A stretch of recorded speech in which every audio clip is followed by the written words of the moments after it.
Hello everyone. सभी ने मुझसे पूछा है कि क्या दादाजी, चाचा जी, पापा जी अपनी प्रॉपर्टी को, जिसके हकदार हम भी होते हैं, विल कर सकते हैं, किसी और को बेच सकते हैं, क्या कर सकते हैं। एक छोटी सी बात मैं बता दूं, हिंदू सक्सेशन एक्ट कहता है कि लड़का हो या लड़की, वो कोपार्सनर्स होता है।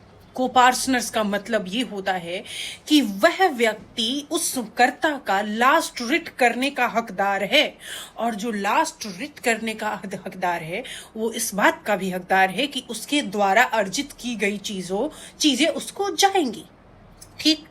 अब है कि क्या पूरी प्रॉपर्टी को कोई दादाजी जो है वो वसीयत कर सकते हैं किसी थर्ड पार्टी के नाम पे, किसी ट्रस्ट के नाम पे? तो भाई साहब नहीं, क्लियरली नहीं। Being a copartner meaning that you have a vested interest into that property. Vested का मतलब होता है बाय बर्थ।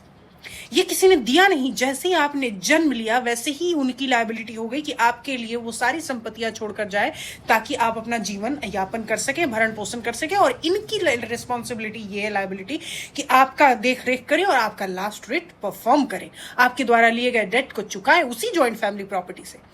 तो दो चीजें, उस प्रॉपर्टी में वेस्टेड इंटरेस्ट और कोपार्टनर्स होने के नाते आपके पास अधिकार है। अब वो जन्म सिद्ध अधिकार है, तो क्या उसको बेच देंगे? नहीं बेच सकते हैं, और नहीं विल कर सकते हैं। अगर वो कंप्लीट प्रॉपर्टी विल करते हैं तो तुरंत से आप उसको ऑब्जेक्ट करिए और नलिफाइड कराइए, क्योंकि आप उनके वारिस, आपका वेस्टेड इंटरेस्ट है, वो किसी को कंप्लीटली नहीं बेच सकते। कौन सी प्रॉपर्टी भाई? वो प्रॉपर्टी जो प्रॉपर्टी उन्होंने खुद के पिताजी से इनहेरिट की है, वो प्रॉपर्टी जो उन्होंने खुद के दादाजी से इनहेरिट की है। सेल्फ एक्वायर्ड प्रॉपर्टी का वो कुछ भी कर सकता है। ठीक। तो जो उन्होंने अपने जिंदगी में अर्जित किया है, अपने पैसे से कमाया है, उस पे उनका होल सोल अधिकार है, उसको कुछ भी कर सकते हैं।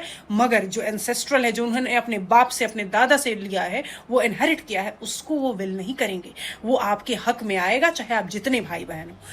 एक चीज मैं और आप सभी को बता दूं कि डॉटर, जो मैरिड डॉटर है, उसका किसी भी नौकरी में, सरकारी नौकरी में अनुकंपा पे पोस्ट होने का पूरा अधिकार है। सुप्रीम कोर्ट का रीसेंट लैंडमार्क जजमेंट है, जिसने इलाहाबाद हाई कोर्ट के ऑर्डर को टर्न आउट कर दिया है, अपहोल्ड कर दिया है, और कहा है कि जो मैरिड डॉटर्स हैं, उनके शादी हो जाने का मतलब ये नहीं होता है कि उनका घर से, परिवार से हर नाता टूट गया। वो उसी घर परिवार की पार्ट होती है, तो उनका अधिकार है कि वो अगर कोई और नहीं है तो वो भी अनुकंपा पे पेरेंट्स के मरने के बाद नौकरी ले सकते हैं। लैंडमार्क जजमेंट है, I will quote one by one in next video. Stay tuned and updated to this only page, Sarvikant Law Associate. Thank you.